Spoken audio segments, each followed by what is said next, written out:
I got a chance to talk to the Colonel before, during our tour, and, you know, Glenn, if you could talk about, you know, we're going on about this institution, the amount of applicants that you had even shared with me, and who's been accepted, and kind of that trinity of what is being taught, and the military aspect, and the physical aspect, and the academics. You're responsible for the military instruction? That's correct. There's actually 3 pillars here at West Point. You have your academics, the physical piece, and then the military piece. And my department is responsible for all military training, both in the classroom and in the field. And you asked about the application process. I'm actually privileged to be part of the admissions committee. We get about 13,000 to 16,000 applicants every year. We'll screen through all those, and we actually admit just under 1,200. So this year we expect to admit about 1,150.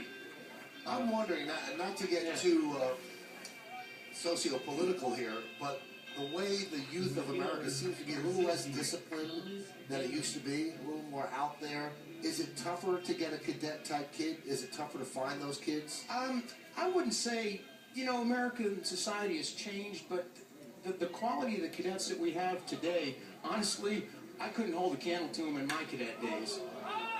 They're incredibly intelligent, talented, physically fit, and they've got a calling to serve. So we're very, very pleased with the type of cadets that we get in here. And we select them pretty carefully. We're looking for what we call SALs, Scholar Athlete Leaders. So we want a cadet candidate that is balanced in all arenas, not just academically. We want an athlete, a scholar, and somebody that's got leadership potential. What's the attrition rate now at the academy? The attrition rate is actually not what you might expect. It's only about 12%. We very carefully screen those who we admit, and then we work hard to develop them and keep them here because it's a huge investment. Pitches up and in. How much is an investment in each cadet? Well, it's a 47-month experience. The cadet corps is about 4,400. You've got an incredibly talented and experienced faculty here. You can still look around here, look at all the facilities that we have. We also have an extensive training area with all our rifle ranges. We actually have an artillery range, and we have summer training camps. So this is a huge investment for the American taxpayer and the United States government. But it's been here since 1802. It's an important mission. Is it harder to discipline kids now once they get here? Do you have to break them of being free-spirited? It's not a question of breaking anybody. It's taking their talents and their energy and challenging it and channeling it into the military lifestyle. We do what we call soldierization, kind of teach them our values, our lifestyle, and get it integrated. It's not, you know, the Hollywood, you know, yelling and screaming, break a kid down, make them feel bad, and then build them back up. We actually, we've got a developmental process here that is twofold. So when a new cadet comes in, it's the senior cadets that are actually training them, because we want those seniors to practice their leadership on the younger cadets. That's our model. So there's no officer and a gentleman where they scream and break you down? No. I mean, we're past that. We're much more professional. I mean, I'm not going to share that. Yeah. Of course not. No, I'm not going to lie to you. We're very firm. We expect people to follow our rules, but it's done in a professional manner. And when you have 1,000 youngsters show up, there's certain things you got to do in order to get them all moving in the same direction at the right time. So there is some discipline, no doubt, but we do it very professionally, and again, it's a developmental model. Here's a silly question. Sure. But I specialize in that. No silly questions. Why do you make the kids wake up so early? Well, we got a lot to do. Well, let us stay a 15-minute lunch. There's a lot, you know, they take an unbelievably broad core curriculum, anything from physics, philosophy, chemistry, language. Then they've got sports they've got to do. There's a military training aspect to it, and each cadet, as they become older, takes on more responsibility. So what you have here is a normal chain of command like you would have in a regular Army unit. The cadets lead themselves. So the younger cadets have to learn how to take orders, and the older cadets give the orders. 2 quick outs, and then a single by Perella, and then a hit by pitch on Nix. And the Yankees have runners on first and second with 2 outs. And that's going to bring up Zoilo Almonte with the 2 runners on.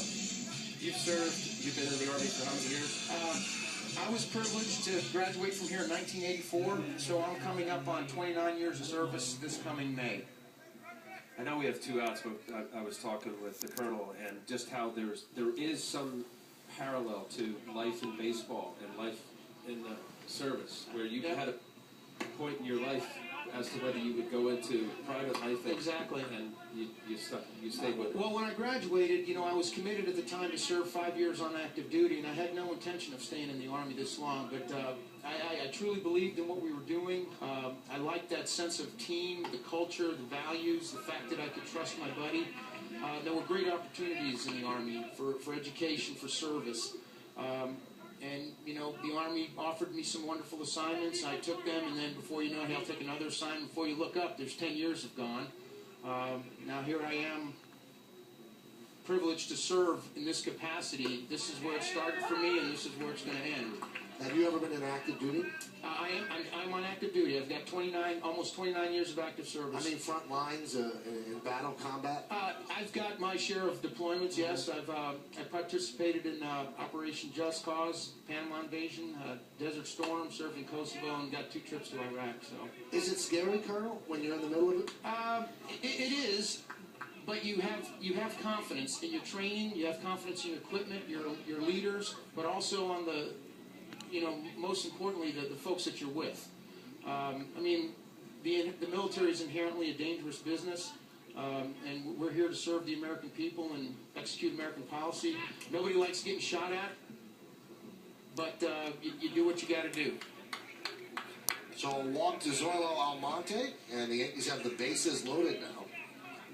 Did you ever make Michael into West Point? He's a colonel, not a magician. Hey, I'll give it a shot. It's not. He doesn't like condiments. He won't. Really? Well, why go there, Al? Yeah.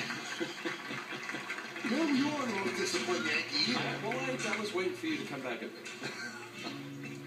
Colonel, it's great to see you, and thank you for all the work you do for this country. No, thank you. I'll pass it along to the great soldiers that I work with, and it's my privilege, and thanks for letting me share an afternoon with you. Oh, absolutely. Good stuff. The Army makes a pitching change. We'll be back. Yankees have the bases loaded.